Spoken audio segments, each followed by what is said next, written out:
Previously on B1 Gang Adventures. Hey, you come back.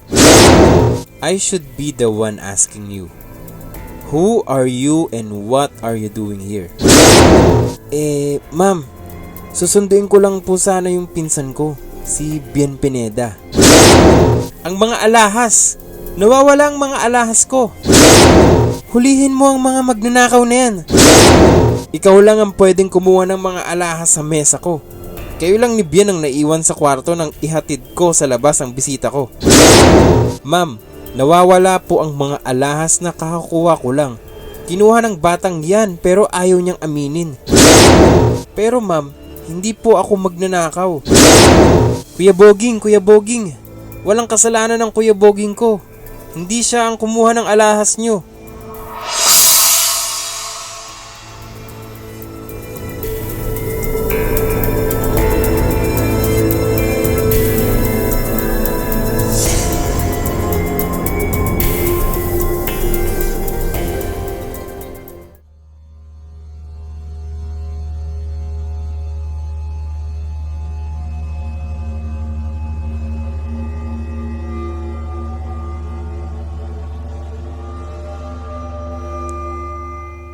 Case File Number 3, Kabanata 2, Aswang at Multo. Binayaran ni Gino at Kiko ang kabuuang halaga ng nawawalang mga alahas, kaya nailabas nila noong araw ding iyon si Boging. Humihirit pa si Taba nang makalabas sila ng presinto. Kung ako sa inyo, hindi ko babayaran yung alahas. Ibig kasing sabihin, talagang ninakaw ko. Napailing lang si Gino. Gusto mo bang mabulok sa kulungan? Wala naman tayong laban, Bogs. Sabi kasi ng hepe talagang paninindigan daw ni Miss Puzon na walang ibang pwedeng kumuha ng alahas kundi ikaw. At tumetestigo rin daw laban sa'yo si Miss Villa. Nagtrespassing ka raw dahil hindi ka pala nagdaan sa security guard sa gate. Maniwala ka sa mga yun. Ang ibig sabihin mo, magkakasabwat sila. Bogs, mahirap magbintang ng walang ebidensya. Cool ka lang. Parang kapatid na payo ni Gino. Nakakainis kasi. Angal ni Boging. Wala naman talaga silang nakuhang alahas sa katawan ko. Ang grabe pa. Baka raw nilunok ko. Inaamin kong matakaw ako. Pero hindi naman ako dayok-yok na pati alahas papatulan ko. Kalimutan mo na yun, Boging. Natatawang tinapik siya ni Kiko sa balikat. Wala na tayong magagawa. Naisahan ka. Ganun lang yun. Ano pa nga ba kundi charge it to experience? Pampalubag loob ni Boging. Pasalamat ka na lang kay Gino dahil siya ang naghagilap ng 3,000 para makalaya ka.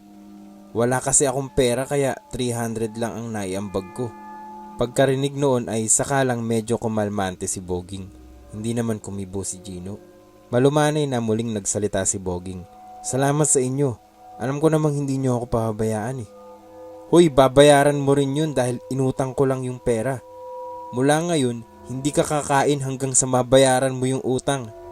Nakangiting tukso ni Gino. Napakamot na lang ng ulo si Boging, tapos ay biglang pumormal ang mukha. Bumalik na lang kaya ako sa loob ng kulungan. At least doon may libreng pagkain. Pagdadrama ni Taba. Unggoy! Sabi ni Kiko kasabay ng pagpalo niya ng hawak na baseball cap sa ulo ni Boging. Nagtawanan ng 3 sa daan. Teka, paano nyo nga pala nalaman ang nangyari? Tanong ni Boging nang humupa ang tawanan nilang 3. Si Gino ang sumagot. Tumawag si Bien sa bahay. Buti ka mo ako ang nakasagot. Kung si Daddy yun, iisipin pa niyang may kinalaman na naman ako ron. Teka, singit ni Kiko. Paano nakatawag sa telepono si Bien? Braille yung ginagamit nilang telepono sa center tulad ng ginagamit na Braille watch ng mga bulag pag tumitingin ng oras. Paliwanag ni Boging. Hindi na kumibo si Kiko at baka mapagsabihan pang tanga siya. Pero sa totoo lang, hindi pa siya nakakita ng Braille watch at lalo na ng isang teleponong Braille. Basta ang alam niya, Braille system ang tawag sa pagbabasa at pagsusulat ng abakada ng mga bulag. Hindi na inungkat ng barkada ang tungkol sa nangyari kinabukasan. Akala tuloy ni Gino ay kinalimutan na rin ni Boging ang naging karanasan nito. Pero nagkamali siya. Gino! Kumakalog ang malaking tiyan at humahangos na tawag ni Taba habang pumapasok ng kanilang gate. Naglilinis siya noon ng motorbike niya sa may garahe nila. Iniwan ni Gino ang ginagawa sa pag-aakalang mahalaga ang sasabihin ng barkada. O bakit? Na-frame up ako. Na naman? Uy, wala na akong ipangpapayansa sa'yo ha. Hindi mo ako naiintindihan, Gino. Yung nangyari kahapon ang sinasabi ko. Idiniin lang nila ako. Ah, ngayon mo lang ba naisip yun? Natatawang sabi ni Gino, kasunod ng pagtalikod nito pabalik sa motorbike niya. Habol naman ng isa. Teka Gino, teka. Ang inosente mo naman kasi. Syempre, frame up yun dahil hindi nga ikaw ang nagnakaw. Tamang-tama namang palabas ng bahay si Jo.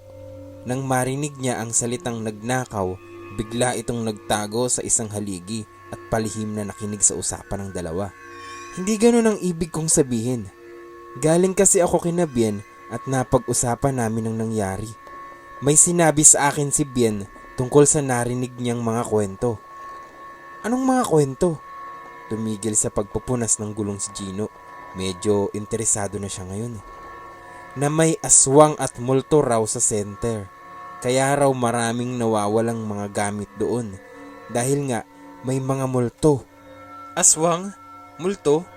Boging, ang aga-aga puro pantasyang dala mo. Sabi ni Gino na binili ka na ang paglilinis ng motorbike. Ngunit nagpilit si Taba. Sige Bogs, pagbibigyan kita. Kung sakaling ang may mga maligno at sila ang mga magnanakaw, bakit ikaw ang itinuturo nila? Mukha kasi siyang maligno kuya. Natatawang sabad ni Joe na hindi nakatiis na hindi sumingit sa usapan. Hoy kutong lupa, huwag kang makialam sa usapan ng may usapan. Saka itinaboy agad ni Gino ang nakababatang kapatid. Baka kasi makatunog ito at maikwento sa tatay nila ang nangyari kay Boging. Parang nakikinig lang Malay nyo, makatulong ako. May pera ka ba? Tanong ng kapatid. Pera? Uutang ka na naman kuya. May dati ka pang utang sa akin Aba, parang 5 piso lang ang utang ko sa'yo, hindi ka na makatulog. Mag-disappear ka na nga. Wala kang pera kaya hindi mo rin kami matutulungan. Bubulong-bulong na umalis si Joe. Pero ilang hakbang lang siyang lumayo at muling nakinig ng palihim sa dalawa. Naupo muna si Gino sa motorbike niya, saka binalingan si Boging. Oh, ano nga ba yung sinasabi mo? Yung nagmumulto sa center. May nagpapatunay na totoo ito. Isa na raw si Miss Puzon. Alam niyang maaring ang mga iyon ang kumuha pero ako ang idinidiin niya. Yun nga ang itinatanong ko. Bakit ikaw ang idinidiin niya kung naniniwala siyang maligno ang kumuha ng alahas? Siyempre, ano ka? Dahil malabong magbayad yung multo. Para siguradong may magbabayad ng nawawalang alahas, ako ang ginawa niyang fall guy. Naiinis pang pagpapaliwanag ni Boging. Napatingin si Gino sa kausap. Mukha yatang seryoso si Boging sa sinasabi nito. Nakapag-almusal na kaya ito? Tanong ni Gino sa sarili. Bogs, mahinahong sabi ni Gino. Sabihin na nating mayroon ngang multo o aswang. Pero ano naman ang gagawin nila sa mga alahas? Isasanlaban nila ito sa ghost pawn shop para may panggastos sila sa death anniversary nila? O baka kaya gagamitin nila sa All Saints Day para bongga na naman ang nicho nila? Hindi na napigilan ni Gino ang mapabungis-ngis sa mga sinasabi niya. Pero talagang seryoso si Boging. Malay natin kung ibang klaseng multo ang mga ito. Nakaismid pang sagot ni Taba. Napatigil sa pagtatawa si Gino. Napakunot ang noo at naningkit ang mga mata. Tila may tinutumbok na katwiran ang barkada sa huling sinabi nito. Baka nga may mga nagmumulto sa center kaya nagkakawalaan ng mga alahas at maaring iba pang mga gamit. At baka ibang klaseng multo nga ang mga iyon. Napataas agad ang kilay ni Joe sa nakitang reaksyon ng kapatid niya. Kilala niya ang mukhang iyon ni Gino. Madalas niyang nakikita iyon lalo na kapag may misteryong kumikiliti sa utak ng binata.